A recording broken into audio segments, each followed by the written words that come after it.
Ode aos animais. Faça-se a luz, e a luz se fez. Fervilhem as águas de seres vivos, voem pássaros sobre a terra, produza a terra seres vivos segundo a sua espécie, animais domésticos, animais pequenos e animais selvagens, segundo a sua espécie. E assim se fez. Feitos pela vontade do Criador, destruídos pela vontade do homem. Pode haver algo mais sórdido, mais torpe do que um crime praticado contra uma criatura indefesa, como é o animal?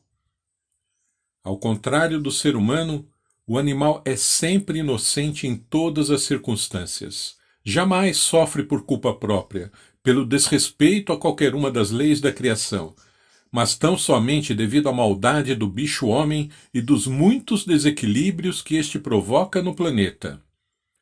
O Homo, dito sapiens, tornou-se um animal degenerado.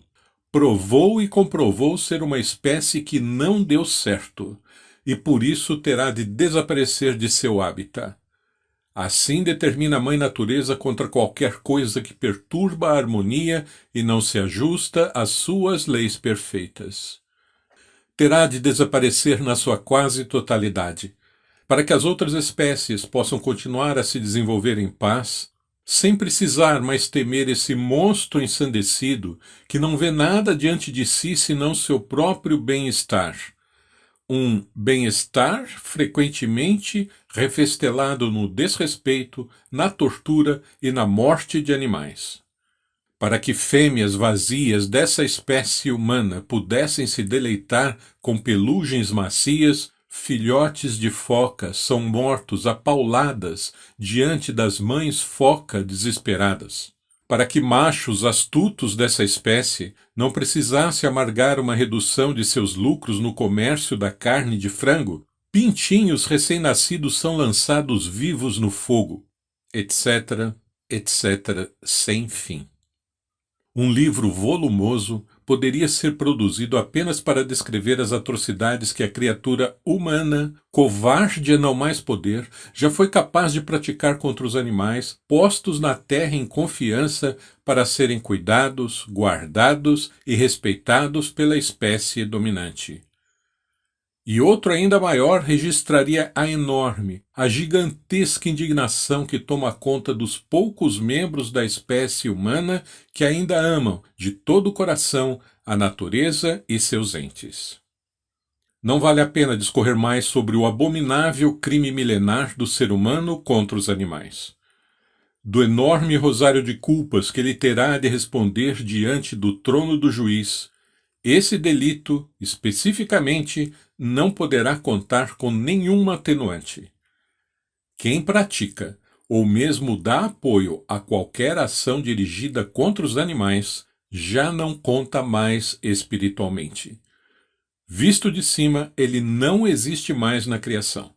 Apenas continuará a vegetar mais alguns anos ainda aqui na terra, até ser varrido para fora da grande obra, para alívio de todas as demais criaturas, criadas pela mesma vontade do mesmo Supremo Criador.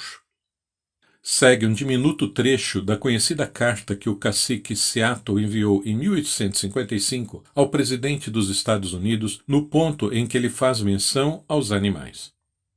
Abre aspas. Vi milhares de bisões apodrecendo nas pradarias, abandonados pelo homem branco que os abatia a tiros disparados do trem.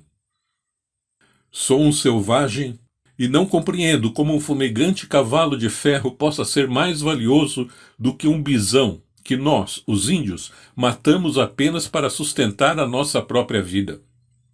O que é o homem sem os animais? Se todos os animais acabassem, os homens morreriam de solidão espiritual, porque tudo quanto acontece aos animais pode também afetar os homens. Tudo está relacionado entre si. Tudo quanto fere a terra, fere também os filhos da terra.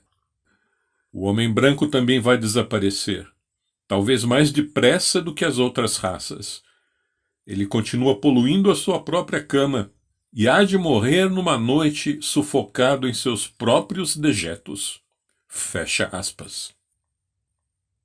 Felizmente, o sábio cacique não viveu para constatar que essa sua previsão, já tão amarga, não ficaria restrita ao homem branco, mas que se estenderia a toda a humanidade no futuro. Ele não precisou ver como ser humano, capaz de no seu tempo deixar bisões se decompondo nas pradarias, estaria ele próprio, apodrecido na alma no final dos tempos, rumo à sua decomposição espiritual. Não teve de assistir como a raça humana estaria marcada para a extinção e que não deixaria atrás de si nenhuma lembrança boa, nenhuma saudade às demais espécies que subsistiriam na Terra. Disso tudo ele foi poupado. Conheça as obras publicadas pela Ordem do Grau na Terra. Acesse bit.ly, livros-ogt, bit.ly, livros-ogt.